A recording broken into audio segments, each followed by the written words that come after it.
Bien, bonjour à tous, enfin, bonsoir à tous.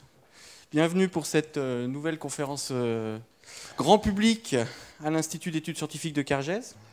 Donc, je m'appelle Romain Pierrat, je suis chercheur CNRS dans un laboratoire parisien qui s'appelle l'Institut Langevin. Donc, un institut qui organise des écoles à Cargès depuis maintenant au moins 25 ans. Mathias, je pense qu'il va me confirmer à peu près la durée. Donc on est un institut spécialisé en fait en physique des ondes et donc on organise des écoles essentiellement sur les ondes. Et donc cette semaine, on organise une école sur les ondes en milieu complexe et on essaye de comprendre comment se propagent et comment contrôler ces ondes. Et donc dans le cadre de cette école que nous organisons, eh ben, on a décidé de mettre en place une conférence grand public à votre intention. Et nous sommes ravis aujourd'hui de recevoir Geoffroy Lerozet.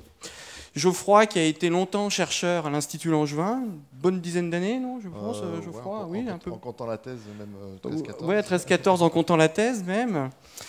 Et donc Geoffroy, au fur et à mesure de ses recherches à l'Institut, s'est posé pas mal de questions et en particulier a eu cette idée folle un jour de se dire est-ce qu'on ne pourrait pas essayer de sculpter les ondes électromagnétiques, de les contrôler pour essayer de les pousser vers nos téléphones portables plutôt qu'elles se propagent un peu partout et donc comme ça d'améliorer nos télécommunications. Alors cette idée un peu folle qu'il n'a pas eue tout seul, hein, qu'il a eue avec ses collaborateurs également, dont Mathias ici présent d'ailleurs, a poussé en fait à la création d'une start-up, d'une entreprise qui s'appelle Greener Wave. Et donc maintenant, Geoffroy est à plein temps chez Greener Wave et est devenu CSO de Greener Wave. Alors en bon français, je crois que c'est directeur de la stratégie. Alors c'est ça j'ai fait un peu tout. J'ai fait un peu tout. T'as fait un peu tout, mais là, t'es CSO. Le café, la présidence. Non, Ah merde. Je suis président maintenant. D'accord. Je suis tout maintenant. T'es tout maintenant. Bon voilà. Et donc tu vas nous raconter un peu tout ça, ouais, à la fois les aspects, j'imagine, un peu scientifiques de comment ça marche, comment on arrive à sculpter ces ondes et à les pousser vers nos téléphones, et puis tu vas certainement nous parler un peu de la création de l'entreprise et comment ça s'est passé pour toi. Et de sa destruction. Et de sa destruction, ah bon, d'accord. Voilà, merci, bonne conférence à tous. Merci Romain. Merci Romain, et voilà, comme je le disais, je suis un peu homme orchestre à l'heure actuelle, une petite réorganisation de la société, donc je me retrouve aussi à faire président. Alors je voulais vous dire d'abord que je suis ravi de donner cette conférence grand public, qui est vraiment grand public, hein, donc je vois des gens qui sont à la conférence scientifique, excusez-moi pour les premiers slides, vous allez vous dire que vous savez ça par cœur évidemment. Moi je suis très ravi de donner une conférence grand public parce que ça fait des années que je viens à Cargès, je pense que vous m'avez accueilli environ 6 mois en cumulé, je pense, depuis le début. Ça fait, depuis que j'ai 20 ans ou 22 ans, je viens quasiment une fois par an ou tous les 2 ans à Cargès. Donc voilà, ravi de donner cette conférence. Et effectivement, l'idée, c'est un peu d'expliquer le concept de ce qu'on fait, l'idée originale de la société, comment on est arrivé vers cette idée-là. Et puis, vous montrer un petit peu les problèmes de créer une société quand on sort d'un laboratoire académique, les différences qu'il peut y avoir entre une idée de chercheur et un produit, etc. Et un peu l'histoire de cette technologie. Donc, comme le disait juste titre Romain, c'est une histoire qui est à cheval entre l'Institut Langevin, qui est le laboratoire dans lequel la société a été créée réellement, duquel on sort, et dans lequel j'étais chercheur, et la société Greener Wave. Donc c'est un peu un parcours entre du monde académique au monde de la start-up et au monde des produits, qui j'espère vous intéressera. Voilà. Donc l'idée c'est que forcément, comme vous le savez tous, la connectivité, on en a tous besoin. Et de nos jours, je pense que ça devient même un peu effrayant quand on regarde, quand on se promène, tout le monde est toujours sur son téléphone, on a toujours besoin de checker ses mails, de voir des news, etc. Et tout ça, ça repose sur les télécommunications. Et forcément, ça arrive assez souvent, et notamment dans cette pièce, hein, qu'on n'ait pas de connectivité. Alors, si c'est que vous dans cette pièce pendant une conférence scientifique, j'ai envie de dire que c'est pas grave. Si c'est votre enfant et qu'il est adolescent et qui tout d'un coup n'a pas accès à son Snap ou je ne sais guère, là, ça peut devenir plus ennuyeux. Donc du coup, on a un vrai problème de connectivité. Et en fait, le problème de connectivité qu'on a, il n'est pas forcément dû au fait qu'on est loin de l'émetteur. Parfois, on voit un émetteur en face de chez soi et on ne capte pas chez soi. Et moi, je suis en plein Paris, je ne capte rien chez moi alors que j'ai une antenne relais qui est directement en visuel. Donc l'idée, c'est de se demander un peu à quoi c'est dû ce problème de manque de couverture. Et c'est le genre de questions auxquelles on a réfléchi, nous, en tant que scientifiques, en tant que physiciens, et puis ensuite en tant qu'on va dire start-upers. Donc, pour comprendre ça, il faut d'abord imaginer que les télécommunications, ce sont avant tout des ondes, c'est-à-dire que vous avez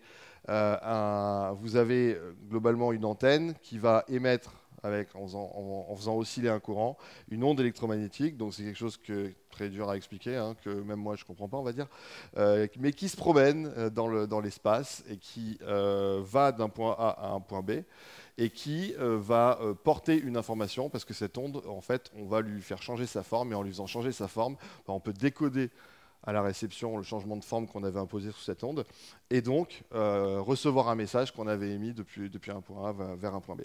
Mais la base, c'est quand même que pour capter et pour avoir un signal, et pour donc pouvoir utiliser son téléphone ou son ordinateur, il faut recevoir ces ondes. Alors juste un petit point sur les ondes, hein, puisque on va se promener un peu à travers le spectre. Donc un petit point sur ces ondes. Les ondes, en fait, beaucoup de gens, j'imagine que ce n'est pas votre cas ici, mais ne savent pas que ce qui sert pour un téléphone portable, c'est la même chose que ce qui sert pour s'éclairer. En fait, c'est les mêmes ondes, hein, c'est des ondes électromagnétiques, donc c'est des photons. Et ces photons, en fait, ils peuvent osciller à une vitesse plus ou moins rapide, des très basses fréquences, donc des ondes radio. On utilise des ondes qui... Donc, quand on a des ondes, on a à la fois une notion temporelle, c'est-à-dire à quelle vitesse l'onde oscille, on va dire, et à la fois une extension spatiale qui est la taille typique de l'onde. Et on utilise en fait des ondes électromagnétiques qui vont des ondes extrêmement grandes, par exemple pour communiquer d'un bout à l'autre de la planète, à des ondes qui sont extrêmement petites avec les rayons X et les rayons gamma, en passant par l'ultraviolet, le visible, etc. Juste pour donner quelques ordres de grandeur, la radio, c'est des ondes qui font plusieurs dizaines de mètres. On va avoir mètres, pardon. On va avoir le Wi-Fi, le télécom, ça va être une dizaine de centimètres. Et puis ensuite, quand on monte des méthodes d'inspection, par exemple dans le terahertz, ça va être du millimètre. Et dans le visible, on est sur le micron. Donc un micron, c'est 1 mètre divisé par 1 million, et c'est tout petit. Voilà, donc ça c'est juste pour donner un petit ordre de grandeur, et toutes ces ondes on les utilise, mais les télécommunications, on va dire que c'est principalement dans le domaine des micro-ondes. Alors il y a des télécoms optiques qui se mettent en place, mais c'est beaucoup plus complexe. Pourquoi? Simplement parce que en fait, les composants nécessaires à faire ce type de communication existent principalement dans ce domaine-là. C'est pour ça qu'on fait des télécoms dans ce domaine-là. Et donc du coup, en fait, comme on travaille avec des ondes, en fait, ce qu'il faut savoir, c'est que les ondes peuvent s'additionner ou au contraire se soustraire. C'est-à-dire que si on a une oscillation qui est en phase avec une autre, elle va s'ajouter. Si on a une oscillation qui est en antiphase avec une autre, elle va malheureusement se détruire. Et ça peut être en fait à la base de pas mal de problèmes de réception, notamment en télécommunication. Juste pour imager ce point-là, en fait, si vous prenez... Alors là, je ne sais pas pourquoi ce mec s'est amusé à faire ça, hein, ça me sidère, Internet. Il y a toujours des gens qui ont des trucs. Mais il prend 2 boules, il les fait battre en mesure dans l'eau, et on voit les interférences des ondes. C'est vachement joli quand même. Donc vous voyez bien qu'il y a des lignes en fait, où il y a 0 déplacement de l'eau, et ça correspond à interférences destructives et constructives de la source. Donc voilà, je suis toujours sidéré par les occupations des gens sur Internet, mais ça peut être illustratif de propos qu'on a. Alors ça, c'est juste si vous avez 2 sources et si vous vous amusez à les faire battre ensemble. Il faut imaginer qu'un environnement, en fait, quand on émet des ondes, il va réfléchir toutes ces ondes-là. Et donc, du coup, l'environnement, le signal, pardon, le champ électromagnétique qui va être créé par une antenne, par exemple, dans cette pièce, il va être extrêmement complexifié par les multiples réflexions des ondes dans cette pièce. Là, c'est à nouveau une petite image de ce qui peut se passer dans une mare quand on jette une pierre, hein, on crée des ondes, donc on va faire des petites vaguelettes. Et puis, quand ces ondes sont choquées par les interfaces, des rochers, des machins, des trucs, en fait, ça donne un champ qui est complètement aléatoire, avec des endroits où l'eau ne bouge pas, des endroits où l'eau bouge, ce truc-là est dynamique, etc. Et en fait, c'est là-dedans qu'on se promène quand on veut téléphoner ou quand on veut utiliser son ordinateur portable pour capter le Wi-Fi, notamment dans des environnements un peu complexes comme les environnements indoor et urbains. Donc, Ça, c'est la version, on va dire, visuelle. La version un peu moins sympathique à regarder, c'est ça. C'est quelqu'un qui fait une simulation de où est-ce que je place mon point d'accès Wi-Fi dans mon appartement. Alors, on voit déjà que c'est plutôt l'appartement typique de Paris, hein, qui doit faire 30 mètres carrés. Et selon où vous mettez votre point d'accès Wi-Fi, eh ben, en fait, vous allez avoir des endroits où vous allez être couvert ou pas du tout couvert. Et même au sein d'une pièce où il y a de l'énergie à un endroit, vous pouvez avoir aucune énergie à un autre endroit. Et ça, c'est ça qui va vous poser des problèmes quand vous voulez communiquer. Imaginez que là, la personne qui a fait ce calcul, elle a schématisé un appartement par une feuille de papier. Hein. C'est 2D. En réalité, votre antenne émet des ondes dans les 3 dimensions. Et donc, du coup, le champ que vous obtenez dans un appartement, il est beaucoup plus compliqué que ça encore. Et vous allez vraiment avoir plein d'endroits où vous avez des maxima des maxima de champ et des minima de champ. J'avais trouvé il y a quelques années une petite vidéo que je vous montre, pareil, hein, d'un gars qui ne devait pas avoir beaucoup mieux à faire, mais qui s'était fabriqué un petit circuit pour mesurer la puissance du champ électromagnétique créé par le Wi-Fi ou le téléphone, je ne sais plus, dans sa maison.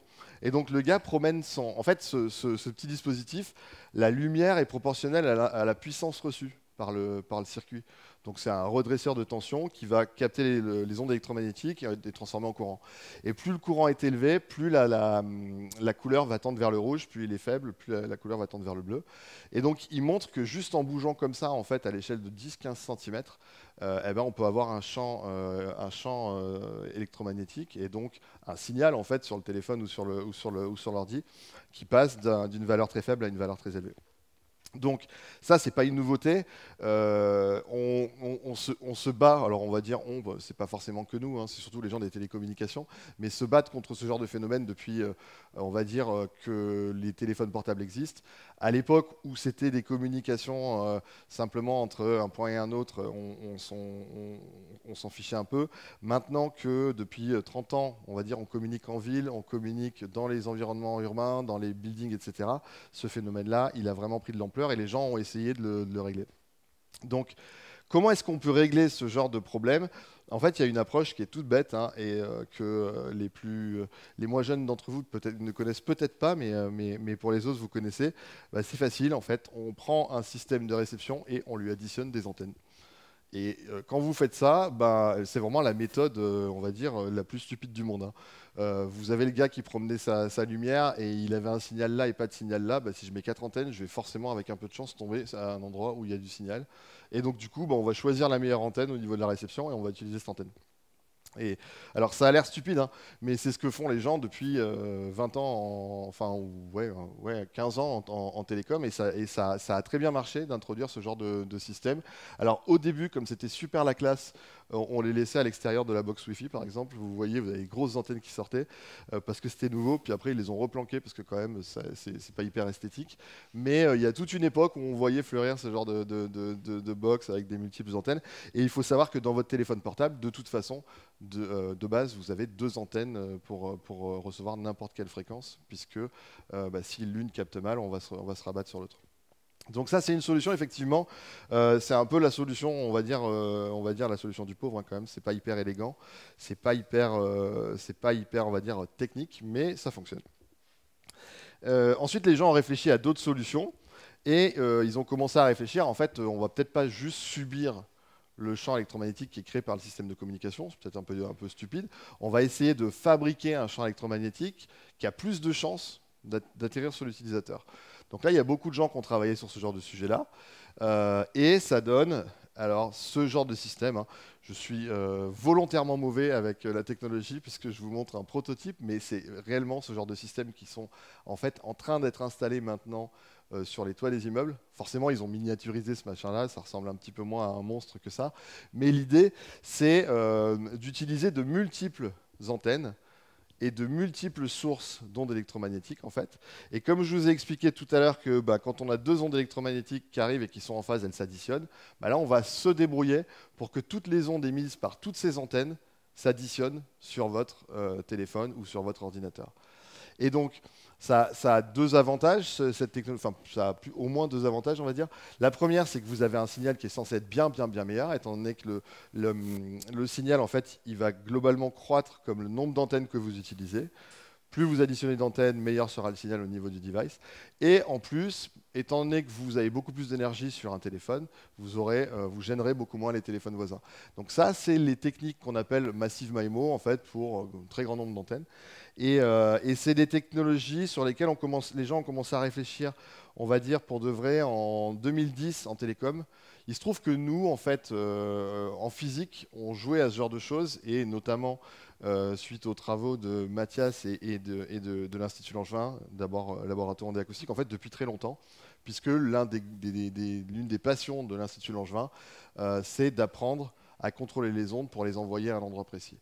Donc en fait, ce genre d'approche, nous on y avait travaillé et on avait même essayé de construire une société sur ce concept-là, qu'on avait appelé Time Reversal Communication. Donc je ne sais pas, pour ceux d'entre vous qui connaissent Mathias et le retournement temporel, Time Reversal, c'est l'idée de se dire on utilise plein d'antennes et plein de sources et on va apprendre à envoyer le signal uniquement sur Claude ou uniquement sur Alex là-bas. Donc ça, on avait essayé d'en faire une société. Il y avait une très belle technologie, il y avait de très belles idées. Ça marche très bien, hein, ça permet d'envoyer de l'information uniquement sur une personne de façon très efficace et ça a plein de bonnes propriétés. Le problème, et on s'en est rendu compte en fait en montant cette boîte et puis en travaillant sur ce sujet, c'est que en fait, il faut imaginer que derrière chaque antenne, vous avez un système qui génère le signal, vous avez un système qui va amplifier le signal, vous avez un système qui va contrôler le signal, vous avez un système pareil en réception qui va amplifier, qui va démoduler, etc. Et du coup, c'est des usines à gaz, ce genre de machin-là, qui coûtent extrêmement cher. Premier problème, à la limite, c'est le problème des opérateurs, on peut se dire qu'on s'en fout. Mais surtout, deuxième problème qui est un petit peu plus, on va dire, important à ce jour, c'est la consommation d'énergie. En fait, c'est des systèmes qui consomment énormément d'énergie. Et on a beau dire qu'en travaillant sur les protocoles, les machins, ils arrivent à baisser un petit peu la consommation de temps en temps. En fait, passer à ce type de technologie-là, ça revient à multiplier l'énergie des réseaux de télécom, il n'y a pas le choix. Donc, ces approches-là, en fait, nous, alors soyons honnêtes, hein, la raison pour laquelle cette startup n'avait pas été un succès, c'est plutôt parce que ça coûtait vraiment beaucoup trop cher à faire. À l'heure actuelle, en fait, ils y sont revenus. Alors, ils y sont revenus parce qu'ils ont simplifié la technologie par rapport à ce qu'on proposait nous, et parce qu'il y a beaucoup plus de matériel électronique qui est disponible maintenant qu'il y a simplement 10 ans. Donc ils arrivent à faire ça, ils mettent ça en place, Nokia, Ericsson et puis les opérateurs. Le problème, c'est qu'effectivement, vous avez des stations de base en fait, qui sont certes plus intelligentes, mais en fait qui sont un peu des radiateurs. C'est-à-dire que, en gros, elles chauffent l'environnement, quoi. Il y a 90% de l'énergie qui se promène là-dedans, qui est convertie en chaleur. Donc voilà.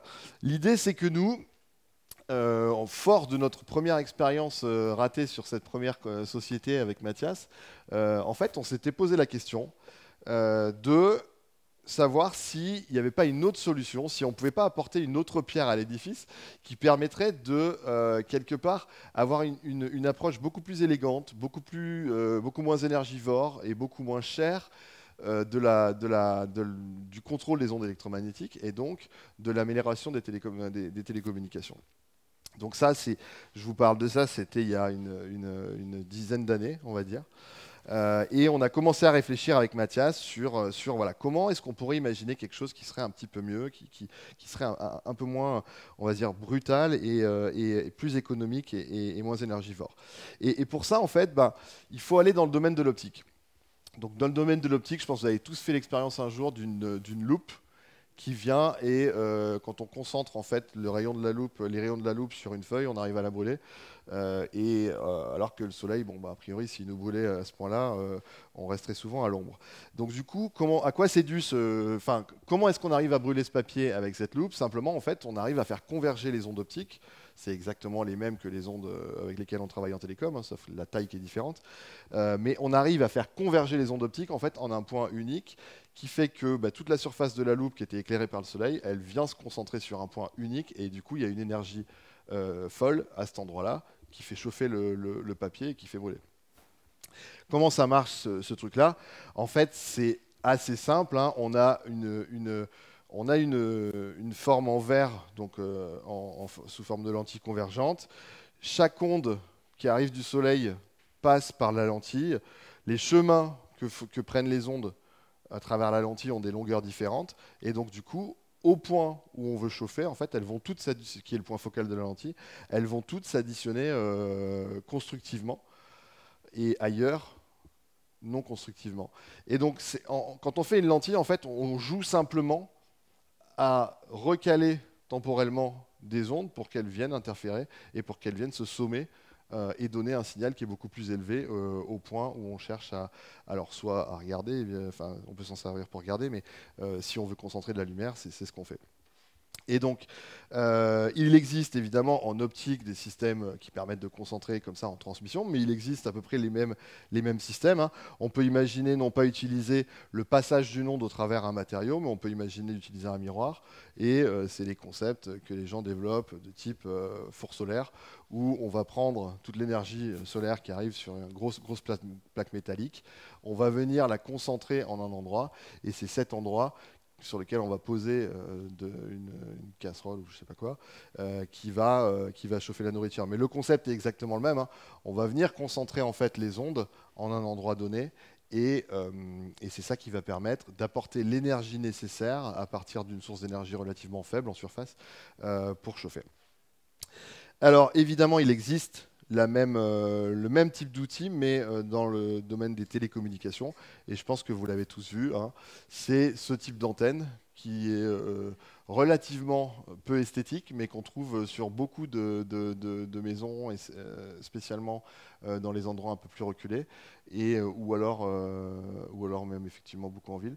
L'idée, c'est de... Donc là, c'est pareil, hein. On a un signal qui va arriver, c'est des antennes qui sont là pour capter le satellite.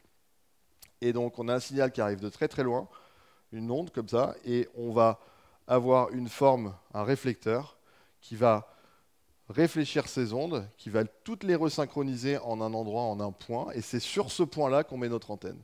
Donc c'est exactement le même concept que précédemment, sauf qu'au lieu de vouloir faire chauffer un endroit, je vais vouloir prendre un signal qui est tout petit, le sommet, enfin plein de petits signaux identiques mais qui n'arrivent pas en même temps, je les somme tous en les réfléchissant intelligemment vers un récepteur unique, et la taille de mon antenne va globalement me donner la puissance du signal que je reçois. Donc ça, c'est quelque chose qui est utilisé depuis très longtemps, les gens connaissent ça, et j'ai découvert, oui, ils l'ont fait, qu'en Australie, ça permet de connecter des gens qui sont loin dans la pampa.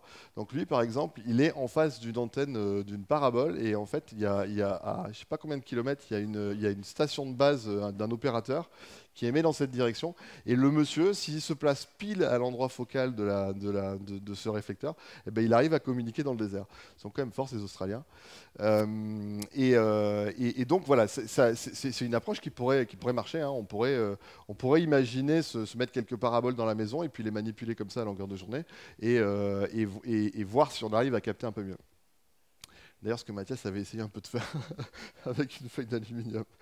Non, en fait, donc la question, cette idée, elle paraît pas mal. On se dit, tiens, c'est une bonne base, hein. Si j'arrive en fait à faire un truc qui permet de concentrer un peu le signal électromagnétique, finalement, est-ce que je ne vais pas être capable à partir d'une émission, donc je ne change pas le système d'émission, je ne change pas mon récepteur, mais je vais utiliser un réflecteur un peu gros qui va prendre plein de signaux très faibles et les concentrer vers mon téléphone de manière à ce que j'ai un bon signal dans mon téléphone. Alors évidemment, c'est un truc ça paraît logique, on se dit ça peut faire envie. Le problème, c'est que quand je bouge comme ça, j'ai pas envie que ma parabole me suive. Enfin, globalement, c'est pas hyper pratique. Et donc du coup, la question qu'on se pose, et qu'on s'est posée, c'est comment, par render mais rendre, le système, comment faire en sorte que ce système soit reconfigurable. Et en fait, ça existe, toujours dans le domaine de l'optique. Donc on retourne dans le domaine de l'optique. Ils étaient les premiers à faire des lentilles, des miroirs, etc. Et ils se sont mis à avoir des besoins de miroirs, mais qui modifient leur forme en temps réel. Alors pour quelles applications? La première application qui a eu recours à ce genre de choses, c'est en fait l'astronomie. Et en astronomie, vous avez globalement... Quoi, il ne marche pas lui? Tu ne veux pas marcher? Oh non, c'est pas sympa ça. Euh,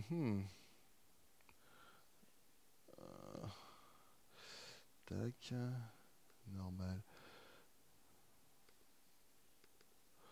Ah, ça m'ennuie beaucoup parce que je l'aime bien cette animation, je voulais quand même vous la montrer.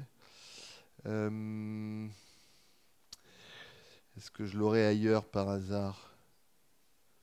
Ouais, je devrais l'avoir. Non, forcément pas là. Je regarde juste si je l'ai ailleurs parce que c'est la seule que j'ai pas vérifiée. Forcément, c'est la seule qui marche pas. Tac. Le copier-coller qui a mal fonctionné. Hop. Celle-là devrait fonctionner. Voilà. Non plus, donc il a vraiment pas envie de lire mes animations, c'est pas grave. Bon, écoutez, je vais vous la faire a cappella. L'idée, c'est que en astronomie, en fait, les gens qui observent les étoiles, ils sont généralement très gênés. Donc ils observent de la lumière, hein. Ils ont une caméra et puis ils regardent sur leur écran, ils vont regarder une étoile. Et en fait, l'étoile, avant d'arriver, la lumière qui vient de l'étoile, avant d'arriver jusqu'à la caméra, en fait, elle va traverser l'atmosphère.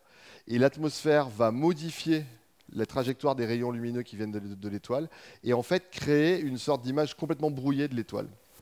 Donc ça, c'est un problème qu'ils ont en astronomie depuis pas mal de temps. Et un jour, il y a quelqu'un, dont je ne connais pas le nom, qui s'est dit, tiens, en fait, ces fluctuations de l'atmosphère et le fait que j'ai mon image complètement brouillée, je vais essayer de les corriger en corrigeant la façon dont je reçois la lumière.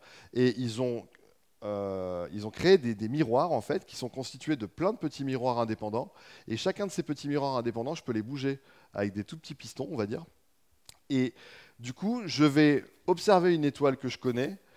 Je la regarde, elle a vraiment une sale tête, elle est complètement aberrée et du coup, elle n'a plus du tout une tête d'étoile. Et la connaissant, je vais dire, voilà, en fait, moi, ce que je veux, c'est que cette étoile ait une bonne tête. Et je vais modifier chacun de mes petits miroirs, je vais les bouger de manière à ce que l'image reçue de mon étoile soit complètement propre. Et de cette manière, en fait, ce qu'on fait, c'est qu'on va corriger donc on appelle ça en optique les aberrations. On va corriger les différences de trajet qu'ont subi les ondes venant de l'étoile jusqu'à la caméra dans l'atmosphère de façon dynamique. Et cette chose-là peut être faite en temps réel. Alors évidemment, ils ne le font pas uniquement pour regarder une étoile qu'ils connaissent déjà, parce qu'ils n'ont pas que ça à faire, mais en corrigeant pour une étoile, en fait, ils peuvent regarder autour et avoir accès et regarder plein d'étoiles en quelque sorte en nettoyant en fait les problèmes de propagation dans l'atmosphère.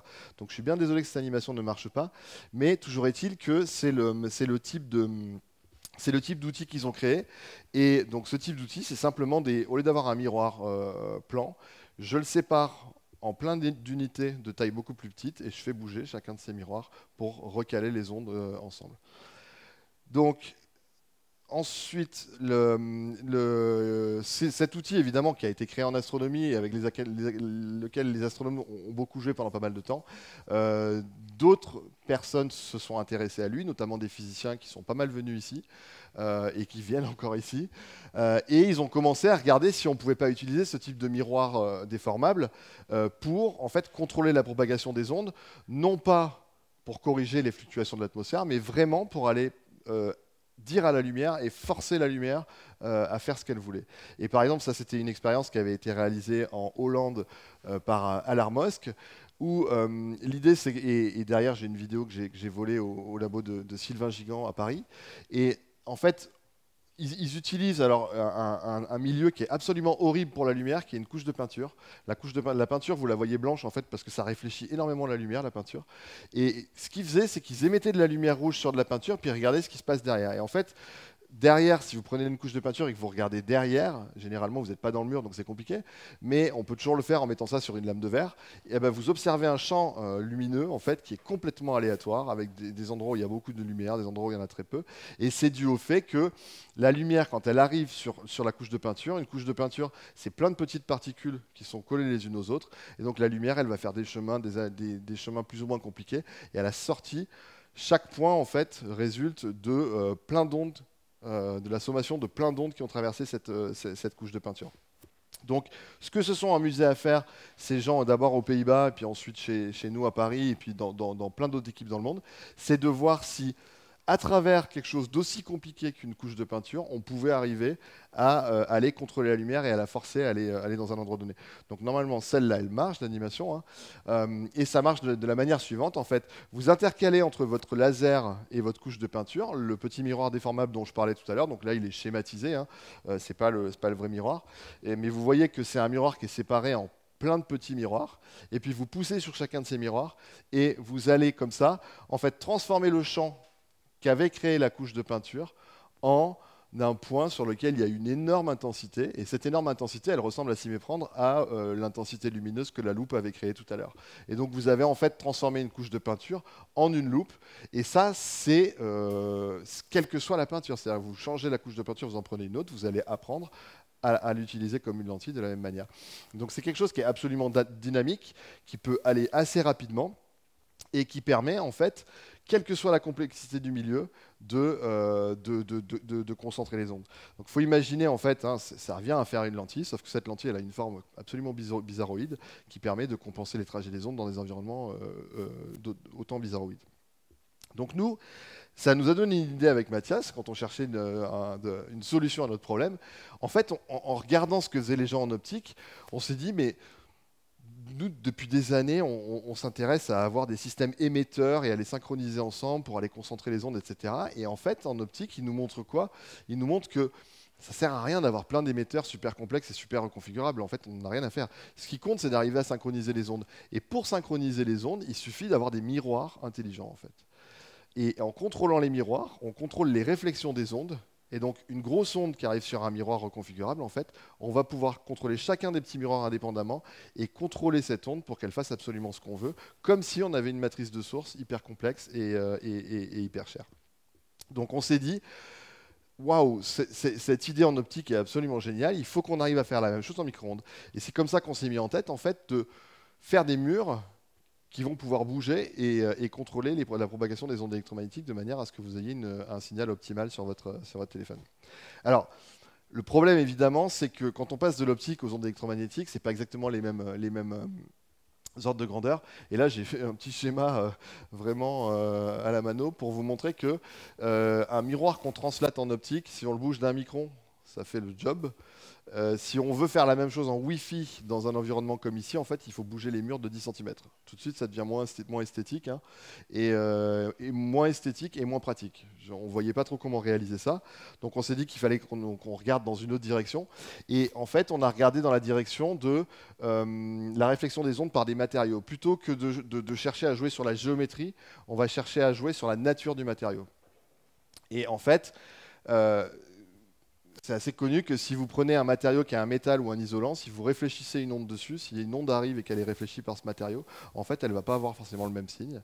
Et donc, du coup, on a travaillé dans cette direction-là en se disant, est-ce qu'on peut trouver un matériau, donc une surface, dont la réflectivité va changer en fonction d'un paramètre qu'on change nous? Évidemment, changer en temps réel un matériau d'un métal en isolant, ça revient à peu près au même que faire un mur qui bouge de 10 cm. Mais il existe des composants électroniques en fait, qui permettent de faire ce genre de choses. Alors je vous passe les détails, hein, mais globalement, on va prendre une surface sur laquelle on met un petit élément métallique. Et cet élément métallique, quand il réfléchit les ondes, il va le réfléchir avec un certain signe. Et si on lui met un petit composant électronique, comme là ici c'est une diode, eh ben, en polarisant cette diode, on va pouvoir changer la façon dont il réfléchit une onde.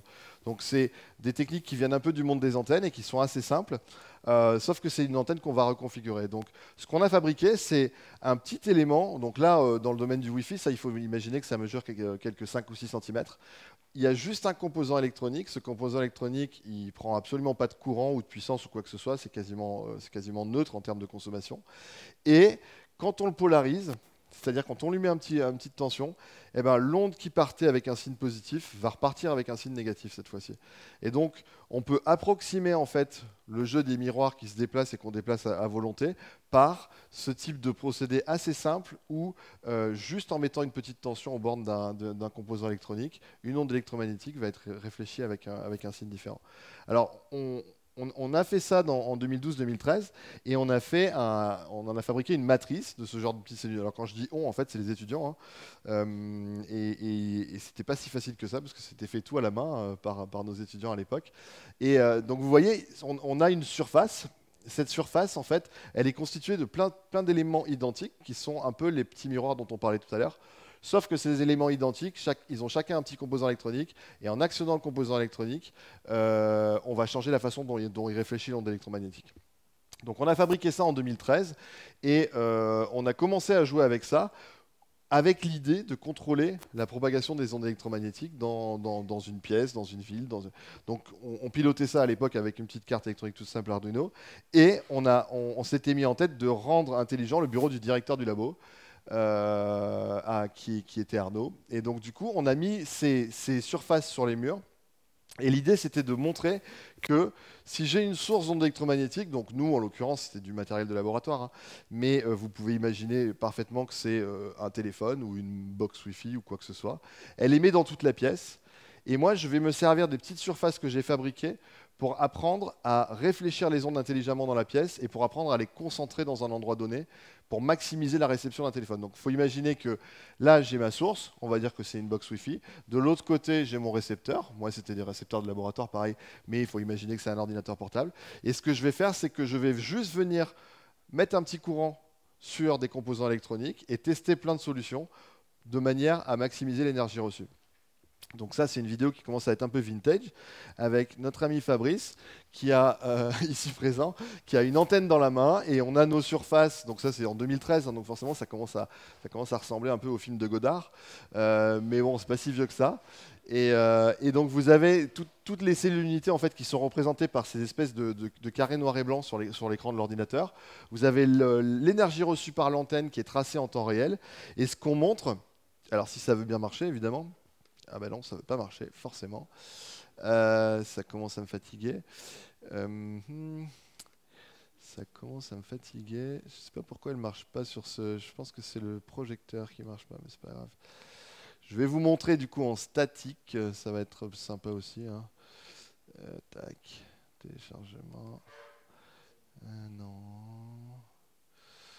Putain, il est où ce truc ?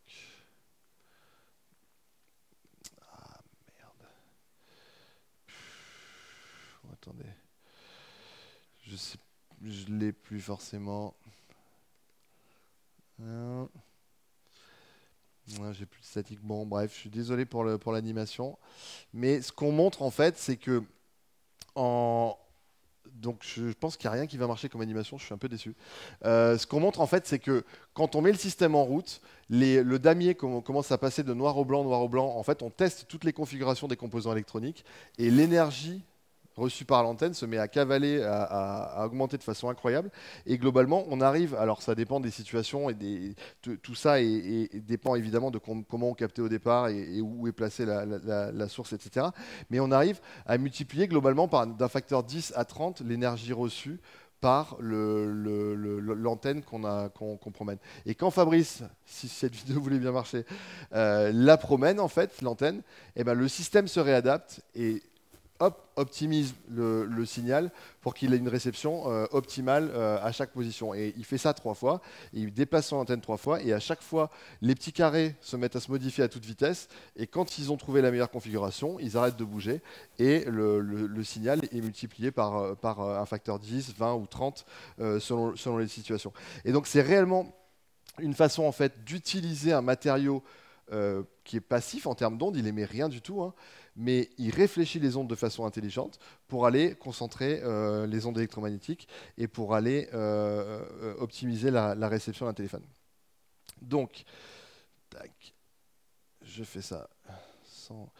Alors, quand on a fait ces travaux-là, en fait, on a eu un intérêt relativement relatif de la communauté. Hein. C'est passé un petit peu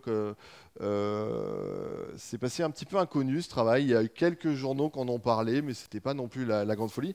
Toujours est-il que nous, on était hyper sûrs de notre fait et on s'est dit, allez, on va déposer un brevet et on va créer une société là-dessus. Alors on dépose un brevet parce qu'on veut protéger l'innovation et qu'on veut derrière vendre des produits et qu'on ne veut pas que tout le monde copie l'innovation, ça c'est logique. Et on a créé la société qu'on a appelée GreenerWave. Pourquoi on l'a appelée GreenerWave? On s'est dit en fait on fait une utilisation plus écologique des ondes. Si on n'émet pas plus d'ondes et que vous avez une meilleure qualité de service, à la fin on peut même baisser l'énergie des ondes électromagnétiques qu'on met dans les stations de base et dans les box Wi-Fi, etc. Et vous garantir le même service, et ce faisant on va dépenser beaucoup moins d'énergie. Donc, avec Mathias, on est allé voir Xavier Niel, qui est le président de Free, et le CNRS. Et alors, on a eu un engouement. L'idée est assez belle, en fait, c'est assez séduisant de se dire je vais utiliser des surfaces intelligentes que je vais mettre sur les murs pour faire des télécoms plus vertes. Il n'y a pas grand monde qui va dire attends, ton idée est mauvaise, franchement, retourne chez toi, ça n'intéresse personne, quoi. Donc on a assez facilement réussi à avoir des fonds sur le projet et on a monté une société dont le but était de prendre une technologie du laboratoire et d'en faire un produit. Donc, alors maintenant, c'est un concept qui est assez connu. Il y a quelques années, c'était pas si évident que ça.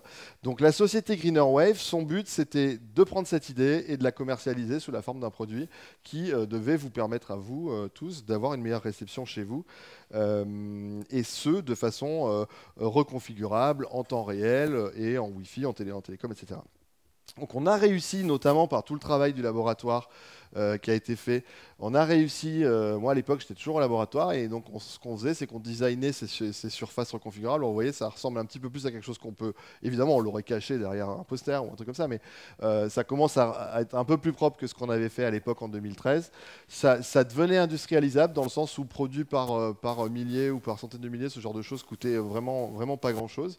Donc on allait dans la bonne direction, et on a même réussi quelque part à montrer que si on utilise ce genre de technologie avec un point d'accès Wi-Fi, donc là je vais vous montrer une animation qui va encore pas marcher, et ça va m'énerver, mais c'est pas... Voilà, hein, donc elle marche pas non plus. C'est trop cool. C'est pas grave. Ce qu'on voit sur cette animation, je vais devenir maître en l'art de mimer les animations. C'est super. Si vous voulez, demain je vous la refais. Donc en fait, ce qu'on voit, c'est que quand on fait un téléchargement avec un système Wi-Fi, on a un débit qui est très faible. Donc le débit que vous aviez avec votre modem dans les années 90. Et quand on met en route en fait les surfaces reconfigurables, eh ben, on multiplie le débit qui est obtenu entre un point d'accès et un ordinateur d'un facteur 7 ou 8. Donc on a réussi à le démontrer, et je l'avais dans ce film, mais vous allez me prendre pour un menteur parce que je ne vous le montre pas. Mais dites-vous que c'est pas de ma faute, hein, c'est pas compatible. Voilà, donc ça marchait bien, on était content, on avait une preuve de concept. Alors il se trouve que cette preuve de concept, il fallait quand même la mettre dans un bon endroit pour qu'elle marche, etc. C'était pas si facile que ça. Toujours est-il qu'on pouvait le montrer. Et donc on s'est dit, bah, c'est bon, hein, c'est fait, on va tous devenir milliardaires, et la France va devenir la championne des télécoms, ça va être génial. Sauf que non, en fait, parce que en fait, là, c'est la réalité qui rattrape le chercheur qui crée une société. Et donc on s'est retrouvé face en fait au vrai problème de la vie quand on monte une société. C'est-à-dire qu'on a une bonne idée, on a une technologie, on se dit c'est super, ça va se vendre comme des petits pains, ça va être génial. Et en fait, c'est pas du tout le cas. Alors pourquoi c'est pas du tout le cas? Il faut imaginer que pour vendre ce genre de technologie, eh ben, alors la vision qu'on avait avec Mathias, c'était on va rendre l'environnement intelligent. C'est-à-dire qu'on va en mettre partout. Et là, vous émettez quasiment rien de puissance depuis les stations de base, et vous captez super bien, etc. Et c'est jouable, hein, philosophiquement c'est jouable. Ce genre de surface, on peut les fabriquer pour quelques dollars du mètre carré, on peut en mettre partout, etc. Sauf que le problème, c'est que quand vous rentrez avec une nouvelle idée sur un secteur aussi fermé que les télécommunications, où les gens savent déjà relativement bien ce qu'ils font quand même, il faut avoir une idée des cas d'usage que vous allez attaquer. On n'en avait aucune idée. Il faut avoir une idée de quels modèles commerciaux vous allez utiliser pour vendre un produit. On n'en avait aucune idée. Et le plus important, en fait, dans cette histoire-là, c'est peut-être, j'ai envie de dire, il faut avoir une idée de qui va payer à la fin. C'est vraisemblablement pas vous, parce que je ne vais pas vous faire payer en vous disant hey, je vais couvrir partout le monde, ça va être génial, vous allez avoir des super télécoms. Ça peut être Bouygues, ça peut être Bouygues Immobilier, ça peut être SFR, ça peut être la personne qui vous fabrique la maison, la personne qui vous loue la maison, la personne l'entreprise qui habite les locaux. Et donc en fait, quand on a proposé cette techno, il y avait réellement aucun précédent. Et en fait, personne ne savait du tout ce qu'on pouvait en faire et comment ça pouvait marcher économiquement et commercialement. Et donc, c'était juste impossible en fait de mettre cette technologie sur le marché comme ça. Ça, c'est la première chose. Ajouter au fait que finalement, mettre des surfaces sur les murs, soit on les fait intégrer directement au matériau, on est allé voir Saint-Gobain, hein, soit on trouve une autre façon de les installer, mais ça reste un produit d'infrastructure, c'est pas trivial en fait à vendre. Donc, après, on s'est dit, ok, peut-être qu'on va pas en mettre partout dans la ville, ça va, on va pas rendre tout l'environnement intelligent, soyons un petit peu plus modestes, mais on va pouvoir donner à l'utilisateur la possibilité d'avoir son petit miroir intelligent, sa petite surface intelligente. Et par exemple, je prends ma housse d'ordinateur, j'imagine que je mets une surface là-dedans, je suis au café, je suis au Bon Accueil, on va dire, et je veux travailler, une fois n'est pas coutume, au Bon Accueil, je veux dire. Et donc, du coup, je vais me servir de ma cover, enfin, de ma housse d'ordinateur pour améliorer mon Wi-Fi. Et quand mon voisin, lui, il n'arrive pas à télécharger, il n'arrive pas à faire son truc, moi, j'ai une super couverture. C'est quelque chose qui aurait pu marcher. Sauf qu'en fait, comme je vous l'ai dit, quand on a fait cette démonstration, ça marchait que, on va dire, dans la campagne. Et si on faisait la démonstration dans un bureau où il y avait plusieurs points d'accès Wi-Fi, ça se mettait à plus marcher du tout. Et ça, c'était dû au fait qu'en fait, pour contrôler ces surfaces, on doit avoir accès à des paramètres assez profonds dans les téléphones portables qui doivent nous permettre de régler nos algorithmes, hein, parce que ça ne marche pas tout seul. Et ces paramètres, en fait, on n'y avait pas accès. Et pour vendre des produits comme ça, moi, je suis persuadé qu'on aurait pu aller voir une société en disant, regardez, pour 3 $ de plus, vous mettez une fonctionnalité sur votre housse d'ordinateur portable et elle va vous améliorer le Wi-Fi de vos clients. Et ben ça, on ne pouvait pas le faire parce qu'il fallait qu'on signe avec Intel ou avec Broadcom ou avec tous les gens qui font en fait, les puces qu'il y a dans vos téléphones portables et dans vos ordinateurs. Donc c'est comme ça que la société a failli mourir. Vous inquiétez pas, ça ne s'arrête pas là. On était en banqueroute totale, donc c'était il y a 4-5 ans de ça. Et vraiment parce que c'est assez dommage parce qu'il y avait une super technologie, un super potentiel, etc. Mais voilà, le fait est que amener une technologie sur un marché, c'est pas aussi facile. Alors du coup, on a recréé Greener Wave. À l'époque, elle était à Nice, on l'a recréée à Paris, et puis on a complètement changé d'optique. On s'est dit, bah voilà, on va pas rendre les environnements intelligents, c'est trop tard, c'est fini, cette idée est terminée, et donc on ne participera pas à sauver le monde en étant plus efficace en énergie, mais on va faire autre chose. Et donc, comment est-ce qu'on arrive à faire autre chose à partir d'une technologie qui sort d'un laboratoire? Alors dans le langage startup, on appelle ça pivoter. Ben, en fait, la question qu'on s'est posée, c'est qu'est-ce que c'est que cette technologie exactement? Donc, c'est une technologie qui permet de contrôler des ondes électromagnétiques de façon relativement simple, avec des surfaces qui sont peu onéreuses et qui consomment vraiment rien. Et on a à la fois le savoir-faire de faire ces surfaces et à la fois le savoir-faire de contrôler les ondes avec. Donc, qu'est-ce qu'on peut faire avec? Une fois qu'on a identifié ça, on se dit quelles sont les applications. Donc, on a listé toutes les applications différentes qu'on pouvait faire. En fait, en gros, tout ce qui touche aux ondes électromagnétiques a besoin de contrôle d'ondes. Donc, ça couvrait à peu près tout. Ensuite, on s'est posé la vraie question que quelqu'un doit se poser avant de monter une société. Est-ce que quelqu'un a un vrai problème à régler? Ça, c'est important. Et ce quelqu'un, est-ce qu'il a les moyens de payer pour avoir une solution à son problème? Ça, c'est vraiment la deuxième question la plus importante qu'on doit se poser avant de monter une société. Manque de bol, nous, on se l'est posé après, mais c'est pas grave, on a bien rebondi. Et donc, du coup, ce faisant, on a identifié quelques applicatifs qui sont ceux qu'on développe maintenant. Alors, je ne vais pas rentrer dans les détails, hein, mais globalement, avec cette technologie, la même technologie, on réalise des antennes qui sont des antennes qui permettent de suivre un satellite ou qui permettent de faire de reconfigurer l'endroit où elles émettent de façon dynamique. De la même manière, on fait des radars qui permettent de faire des images, donc c'est un peu comme une caméra, mais dans le domaine des micro-ondes. Et puis aussi, on travaille sur un troisième applicatif qui est le domaine du RFID. Alors, sur les antennes, pour vous dire, on a réussi à se connecter à un satellite avec notre technologie en moins de 4 ans, donc ça marche très bien. On a beaucoup de partenaires et on a réussi à très très bien rebondir là-dessus. On est sur le point de faire rouler notre premier radar dans une voiture qui est capable de faire des images de ce qui se passe devant lui. Donc ça, c'est dans le domaine, c'est un contrat qu'on a en exclusivité avec un gros fabricant de pièces automobiles qui s'appelle Plastic Omnium. Que vous connaissez peut-être pour ces fameuses poubelles, activité qu'il a revendue depuis longtemps. Et alors le RFID, c'est une méthode de détection d'objets, j'ai pas envie de rentrer dans les détails, mais on a notre technologie qui va rouler dans une voiture Stellantis l'année prochaine, parce que le PDG a décidé qu'il la voulait pour l'année prochaine. Donc tout ça pour vous dire que la société... On a réussi à trouver d'autres applicatifs à partir d'exactement la même technologie, et ça peut se faire, et ça se fait. Et elle va bien. Maintenant, la question qu'on peut se poser, c'est mais alors, du coup, qu'est-ce qu'on fait avec ces murs intelligents? Est-ce que c'est terminé? Et bien en fait, non, c'est pas du tout terminé. C'est ça qui est rigolo. C'est que nous, on avait abandonné l'idée. Du coup, en 2018, on s'est dit, OK, personne ne veut nous acheter notre cam, ça intéresse personne. De toute façon, on sauvera pas le monde. Voilà, c'est fini. Et en fait, heureusement, les Américains sont arrivés. Et, et alors, les Américains, ils publient un article en 2020, si vous regardez le titre, Smart Surface for Smart Device. Et en fait, ils nous expliquent qu'en mettant des surfaces intelligentes sur les murs, ils vont améliorer les communications.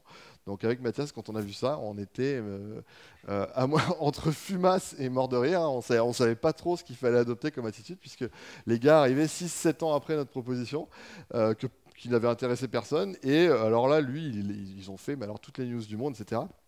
Et ce qui est rigolo, c'est que, alors je ne vais pas dire qu'ils sont plus stupides que nous, hein, c'est pas du tout ça, mais en tout cas ils réfléchissent pas de la même manière. Les gens des télécoms ont commencé à s'intéresser à cette technologie. Donc ils étaient à fond focalisés sur leurs antennes super énergivores là, qui nous ont placé maintenant les trucs de Massive MIMO. Donc ça n'intéressait personne en 2013, 14, 15. On avait quand même sollicité beaucoup de monde. Mais ils ont commencé à s'y intéresser. À tel point que, si on regarde, ça c'est pour l'anecdote, c'est assez rigolo, on a publié un article avec des gens de la télécom sur le concept il y a 2 ans, 2-3 ans. Le truc a été cité, donc là le nombre qu'on voit là, c'est la fois où ça a été cité par les pairs. Donc il y a un autre chercheur qui référence un article qu'on a fait. Donc celui qu'on a fait avec les gens de la télécom, il est cité quasiment 1000 fois. Le truc qu'on a fait avec Mathias en 2014, il est quasiment inexistant. Alors qu'on dit exactement ça. Hein. Dedans, on dit on va rendre les télécoms intelligentes en faisant des... Et bon, l'idée n'est pas ici de se plaindre, hein, pas du tout. Mais l'idée est de montrer que c'est en train de devenir un sujet d'une importance vraiment, vraiment énorme dans le monde des télécommunications. Tout le monde ne parle que de ça. Ça s'appelle les Reconfigurable Intelligent Surface. Ils leur ont donné un nouveau nom. Et alors ils imaginent en mettre partout, hein, sur les avions, sur les drones, dans les maisons, sur les immeubles. Tout le monde ne parle que de ça. Et pour le coup, ça n'est pas que théorique, hein, puisque là je vous montre en fait un organe de normalisation. Donc ça, c'est les gens qui donnent les lois, enfin les futures façons de faire les télécoms. C'est les TSI. Une fois que les TSI a bossé là-dessus, après ça passe à la 3GPP. Et c'est eux en fait qui définissent les technos qu'on peut utiliser dans une norme et comment les utiliser. Et si vous regardez, en fait, alors nous, on y est, coucou Greener Wave, là, mais en fait, il y a British Telecom, il y a Apple, il y a Huawei, China Telecommunications, NEC, Interdigital, Qualcomm, Orange, Motorola, enfin, il y a tous les Sony, Samsung, tout le monde, Telefonica, tout le monde maintenant s'intéresse à ce genre de technologie. On va dire une dizaine d'années après qu'on l'ait proposé. Alors, ça ne veut pas dire, hein, c'est pas parce qu'ils sont tous en train d'y réfléchir et d'essayer de trouver des normes, etc. Ça ne veut pas dire qu'on a trouvé la façon dont on allait l'utiliser et que tout d'un coup on allait résoudre tous les problèmes que j'ai mentionnés avant. Mais le fait est qu'il y a un énorme intérêt sur cette technologie et que c'est vraiment en train de revenir. Alors nous, dans l'histoire, l'avantage c'est que comme on a on va dire, on s'est attaqué à d'autres applicatifs sur cette technologie. En fait, on a réussi à garder une avance technologique énorme là-dessus. Et on a réussi, par exemple, à monter en fréquence avec des surfaces reconfigurables. Avant, on savait les faire à basse fréquence. Maintenant, on sait les faire 10 fois plus haut en fréquence. On a créé aussi des surfaces reconfigurables qui sont sans fil. Ça, c'est assez rigolo. Vous les mettez un peu partout et puis sans fil, vous les contrôlez et elles vont contrôler le champ. Donc il faut imaginer ça, la version à gauche, il y a des petits câbles derrière pour venir alimenter chaque composant. Ça, c'est vraiment sans fil et ça peut se contrôler à 10 mètres de distance, etc. Et donc c'est ce genre de choses dont va avoir besoin le monde des télécommunications si cette technologie vraiment perce. En plus de ça, évidemment, on a un beau portefeuille de brevets et en fait, on a je pense, le portefeuille de brevets le plus solide qui puisse exister sur cette techno, étant donné qu'on a commencé à déposer des brevets 8 ans avant tout le monde. Et donc, du coup, il y a la France et peut-être nous, ou quand je dis nous, on a des brevets, c'est la Watt et le CNRS, on n'est pas tout seul. A peut-être un rôle à jouer là-dedans, du coup, qui peut être intéressant. Et alors, je vais vous montrer, juste pour terminer, un cas d'usage où je pense que la technologie a vraiment un intérêt de façon imminente. Je ne sais pas si vous savez, mais on passe maintenant avec la 5G sur des fréquences beaucoup plus élevées qui permettent d'envoyer beaucoup plus d'informations. Donc au lieu d'envoyer à une fréquence de 2 ou 3 GHz, on va passer sur une fréquence de 30 GHz. Le seul intérêt de faire ça, en fait, c'est d'envoyer beaucoup, beaucoup plus de débit. C'est-à-dire que vous allez télécharger un film d'1 giga en 1 seconde au lieu d'attendre 3 minutes. Et pour ce faire, en fait, on ne peut plus en fait, émettre des ondes partout. On est obligé de les émettre sous la forme de pinceaux, un peu comme des lasers. Et ces ondes ne vont que dans une direction. Et on doit l'émetteur doit voir le récepteur pour pouvoir faire une communication, sinon il n'y a pas assez d'énergie et ça ne marche pas. Donc, certes, ça permet d'avoir beaucoup plus de débit, mais il y a quand même un gros limitant qui fait qu'il faut que l'émetteur et le récepteur se voient. Donc ça, c'est des technos qui sont en train de partir beaucoup, notamment en Asie et aux US. En Europe, on est un peu à la traîne, mais on s'y met. Et ben, du coup, nous, en fait, on a commencé à travailler là-dessus. Et les surfaces reconfigurables qu'on avait fabriquées pour nos applications antennes, on s'est amusé à en faire un miroir qui permet de maintenir un semblant on va dire, de line of sight en anglais, bon, qui permet en fait à un émetteur et à un récepteur de se voir, même s'il y a un mur ou un obstacle entre les deux. Comment on va faire? Ben, on va mettre cette surface reconfigurable sur un mur, on va envoyer les ondes vers cette surface reconfigurable et on va la configurer pour qu'elle aille pointer comme un miroir intelligent vers un utilisateur. Et donc on a fait ça chez Greener Wave. On s'est amusé, donc là vous voyez le setup, hein. On a un émetteur et un récepteur qui ne se voient pas du tout. S'ils veulent communiquer entre eux, c'est juste pas possible à ces fréquences-là. C'est absolument impossible. Il faut qu'ils se voient absolument. Et donc du coup, entre les deux, on a mis notre surface reconfigurable qu'à la base on avait développée pour une toute autre application. Et alors là, j'ai enfin une animation qui marche. Wouhou. C'est vraiment trop cool. Et donc du coup, ce qu'on fait, bah, on montre que quand on n'allume pas la surface, en fait, on n'a pas de signal et on n'arrive pas à avoir des symboles. Les symboles, c'est ces espèces de constellations que vous voyez. Si tout se mélange, c'est qu'il n'y a pas d'information qui est transmise. Si vous récupérez des symboles bien séparés, ça veut dire que vous arrivez à faire une communication. Et en fait, on montre qu'avec notre technologie, on est capable, à ces très hautes fréquences, de pouvoir en fait, contourner les obstacles, contourner les murs et utiliser ces ondes à très haute fréquence qui sont très complexes d'utilisation avec cette approche-là. Donc, l'idée, c'est que si on est capable de faire ça, on est capable de simplifier pas mal l'architecture des réseaux. Et ça, c'est une application qui vraisemblablement devrait voir le jour assez rapidement. Pour terminer, on n'est pas hors sol, hein, on fait l'expérience chez nous, mais notre techno, notre surface, on l'a vendu aussi à des Japonais avec qui on est en contrat. Et ils ont fait des tests avec NTT Docomo, qui est le premier opérateur japonais, qui a répliqué nos expériences avec un vrai système de com 5G et qui s'amuse beaucoup avec ce genre de techno à l'heure actuelle. Alors, ils sont marrants hein, parce qu'ils nous en achètent plusieurs. En plus, en ce moment, c'est pas comme si c'était gratuit.